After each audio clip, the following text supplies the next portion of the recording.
भाजपचे माध्यम प्रमुख आणि नगरसेवक नवनाथ बन आपल्या सोबत आहेत। नवनाथजी, परभणीमध्ये एक वेगळा प्रकार जो आहे तो महापौर उमेदवाराचा पाहायला मिळतोय। ठाकरेंचा उमेदवार जो आहे तो मुस्लिम असल्याचं आता समोर आलेला आहे। इतर वेळा अनेक टीका जे आहे ते समोर आलेल्या होत्या आणि आता मुस्लिम उमेदवार देण्यात आलेला आहे। संजय राऊत असं म्हणतात की देशाचा पंतप्रधान जो आहे किंवा राष्ट्रपती जो आहे तो तुम्हाला मुस्लिम चालतो, मग इथे का नाही चालत असं त्यांनी म्हटलं। निवडणुकीच्या काळामध्ये उद्धव ठाकरे यांनी मराठीचा अजेंडा आम्ही चालू असं म्हणत होते आणि जेव्हा एकमेव महापौर उभाटा गटाला करण्याची वेळ आली तेव्हा त्यांना मराठी नाव का सुचलं नाही, तेव्हा तुम्हाला मुस्लिम नाव सुचलं। तुम्हाला औरंगजेबाचा अजेंडा, अफजल खानाचा अजेंडा पुढे रेटायचा, त्यासाठी तुम्हाला मुस्लिम महापौर करावा लागला। निवडणुकीमध्ये मराठीचं नाव घ्यायचं, मराठीचा अजेंडा, मराठीचा झेंडा बोलायचा। परभणीमध्ये उद्धवजी ठाकरे, संजय राऊत यांनी मराठी महापौर का दिला नाही हा आमचा त्यांना सवाल आहे। मराठी उमेदवार त्यांना मिळाला नव्हता का?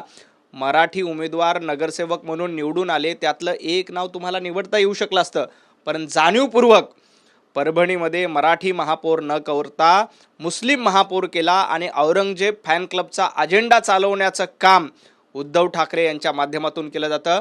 महाराष्ट्र बघतोय, तुम्ही फक्त निवडणुकीसाठी मराठी करता आणि निवडणूक जिंकल्यानंतर महापौर करण्याची वेळ आल्यानंतर तुम्हाला मात्र मुस्लिम आणि औरंगजेब फॅन क्लब लागतं। त्यांचं म्हणणं आहे की वरिष्ठ पदावरती देशाचा एखादा व्यक्ती मुस्लिम होऊ शकतो, तर इथं का नाही असं त्यांनी संजय राऊत। वरिष्ठ पदाबद्दल महाराष्ट्रात, देशामध्ये APJ अब्दुल कलाम हे राष्ट्रभक्त होते।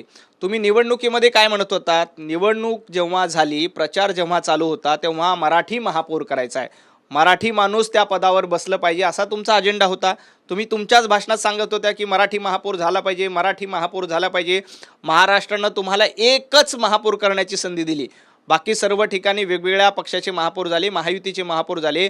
परभणीत एकमेव ठिकाणी जेव्हा संधी मिळाली तेव्हा तुम्ही मराठी महापौर बसवायला पाहिजे होता ना। तुम्ही भाषणं करत होतात मराठी, पण एकमेव महापौर बसण्याची संधी मिळाली तेव्हा मात्र तुम्हाला मुस्लिम नाव सुचलं।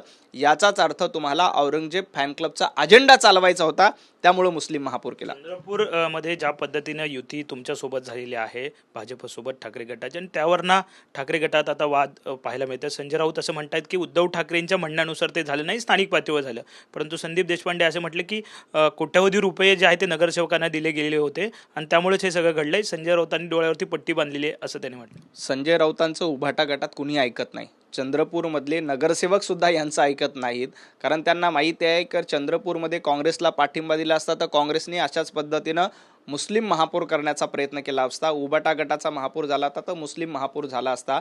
राहिला प्रश्न आर्थिक देवाणघेवाणीचा, संदीप देशपांडेंना मला इतकंच विचारायचं आहे, कल्याण डोंबिवलीमध्ये अशीच आर्थिक देवाणघेवाण झाली आणि त्याच्या बदल्यात तुम्ही पाठिंबा दिला होता का? याचं उत्तर संदीप देशपांडेंनी एकदा स्थानिकांना विचारून दिलं पाहिजे आणि मग इतरांवर प्रश्न विचारले पाहिजे। संजय राऊत यांना काही काम नाही आहे, सातत्यानं खोटं बोलायचं एवढंच संजय राऊतांना काम आहे आणि संजय राऊतांचं पक्षातही कोणी ऐकत नाही हो। काल संजय राऊतांनी पत्रकार परिषद घेतली आणि पत्रकार परिषद सांगितलं की चंद्रपूरमध्ये आम्ही काँग्रेससोबत जाणार। पत्रकार परिषद संपण्याच्या आधी चंद्रपुरातल्या उभाटा गटाने भारतीय जनता पार्टीला पाठिंबा दिला, ही संजय राऊतांची अवकात आहे। साधे नगरसेवक पण तुमचं ऐकत नाहीत। दुसरा, भगतसिंग कोश्यारी जे आहेत माजी राज्यपाल, त्यांच्यावरती टीका सुद्धा संजय राऊतांनी केली पाहायला मिळते। खरं संजय राऊत भगतसिंग कोश्यारी यांच्याबद्दल अतिशय घाणेरडे शब्द वापरतायत, लफंगा हा शब्द वापरला।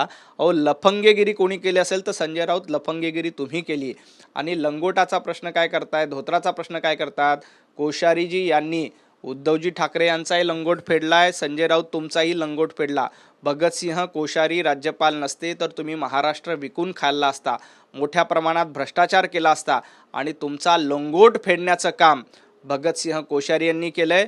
त्यामुळे तुम्ही धोतर नेसण्याची भाषा करू नका। तुमचा जो लंगोट सुटलाय ना, महाराष्ट्रातल्या जनतेनं मतं काढून तुम्हाला मतं न देऊन तुम्हाला नागडं केलंय, तुमचा लंगोट काढून घेतलाय। मनसेकडून सुद्धा टीका करण्यात आली। संदीप देशपांडे म्हणतात की आम्ही दिसले तर चोप दिला असता आणि त्यांनी नावातलं जे पहिलं अक्षर आहे ते घेऊ नये असंही त्यांनी म्हटलं। संदीप देशपांडेंना मला एवढंच सांगायचं आहे, उद्धवजी ठाकरे यांनी तुम्हाला साधं तिकीट दिलं नाही, राज ठाकरे यांनी मुंबई महापालिकेमध्ये तुम्हाला तिकीट दिलं नाही।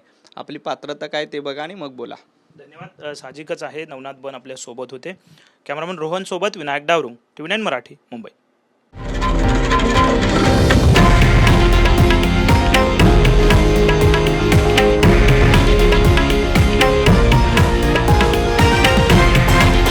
हे आहे देशातील नंबर 1 न्यूज नेटवर्क आणि आपण पाहत आहात TV9 मराठी, एकमेव.